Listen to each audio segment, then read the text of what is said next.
विपक्षी एकता का साथ छोड़ेंगे शरद पवार, मोदी से करेंगे मुलाकात। विपक्षी गठबंधन को दरकिनार कर मोदी का अवभगत करेंगे शरद पवार। मोदी के साथ मंच साझा करने पर शरद पवार से खफा एनसीपी और विपक्षी दलों के दिग्गज।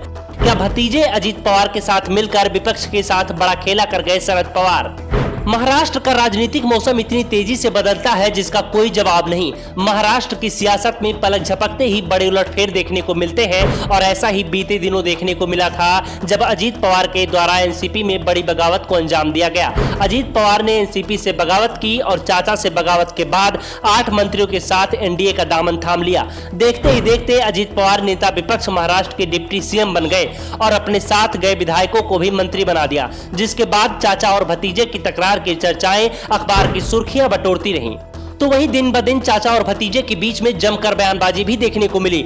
लेकिन बयानबाजी के दौर के बाद सिलसिलेवार तरीके से हुई मुलाकात और चाचा भतीजे की खामोशी ने महाराष्ट्र की सियासत में एक बार फिर से बड़े उलटफेर के संकेत दिए। वही राजनीति के गलियारों में इस बात की चर्चाएं तेज होने लगी, क्या चाचा शरद पवार के इशारे पर ही भतीजे अजीत पवार के द्वारा पार्टी से बगावत की गई? और अब ये चर्चाएं धीरे धीरे हकीकत में तब्दील होती भी दिखाई दे रही है, क्योंकि चाचा शरद पवार का मन अब विपक्षी एकता से टूटता जा रहा है, तो वहीं चाचा शरद पवार बीजेपी नेताओं के करीब जा रहे हैं, जिससे विपक्ष में टेंशन का माहौल दिखाई दे रहा है। दरअसल विपक्षी एकता की तीसरी बैठक 25 और 26 अगस्त के बीच में होने वाली है, लेकिन उससे पहले ही शरद पवार के द्वारा विपक्षी एकता के साथ बड़ा धोखा करने की तैयारी की जा रही है। दरअसल एनसीपी चीफ शरद पवार विपक्षी एकता की तीसरी बैठक से पहले प्रधानमंत्री नरेंद्र मोदी का महाराष्ट्र में स्वागत करने की तैयारी कर रहे हैं, जिसको देखते हुए विपक्ष के दिग्गज नेताओं ने अब शरद पवार के खिलाफ मोर्चा खोल रखा है। हालांकि विपक्षी गठबंधन के द्वारा शरद पवार से मुलाकात कर उन्हें ऐसा करने से रोकने के लिए प्रयास किया जा रहा है,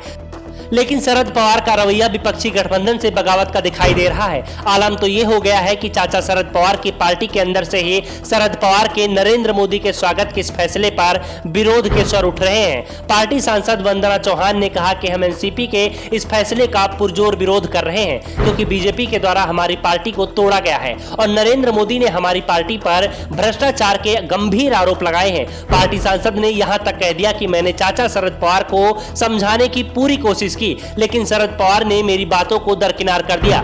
शरद पवार के इस फैसले को लेकर शिवसेना के सांसद संजय राउत ने भी एनसीपी पर सवाल खड़े कर दिए हैं। राउत ने कहा कि जब प्रधानमंत्री नरेंद्र मोदी विपक्षी दलों को घातक दलों की भांति नाम दे रहे हैं, सिर्फ इतना ही नहीं, प्रधानमंत्री नरेंद्र मोदी ने एनसीपी को तोड़कर रख दिया है, शरद पवार की पार्टी को तबाह कर दिया है। चाचा और भतीजे की आपस में तकरार की सबसे बड़ी वजह के रूप में बीजेपी ही निकलकर सामने आई। तो ऐसे में शरद पवार के द्वारा प्रधानमंत्री नरेंद्र मोदी का स्वागत करना बिल्कुल भी उचित नहीं है। सिर्फ इतना ही नहीं, नरेंद्र मोदी के द्वारा भ्रष्ट पार्टी भी बताया गया। वहीं इस मामले को लेकर कांग्रेस ने अभी तक शरद पवार पर नरम रुख अख्तियार किया हुआ है। कांग्रेस के प्रवक्ता अतुल ने कहा कि हमने पहले ही विपक्षी एकता की तीसरी महाबैठक में शामिल होने को लेकर शरद पवार को न्योता भेज दिया है। बैठक में शामिल होना ना होना शरद पवार का निजी फैसला है, यह उन्हें तय करना है कि बैठक में शामिल होना चाहते हैं या नहीं।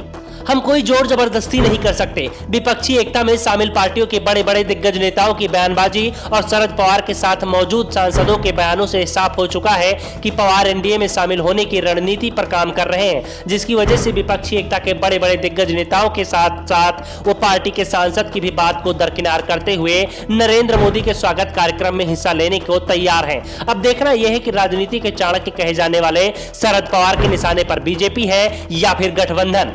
Bureau report, the Dhakad news.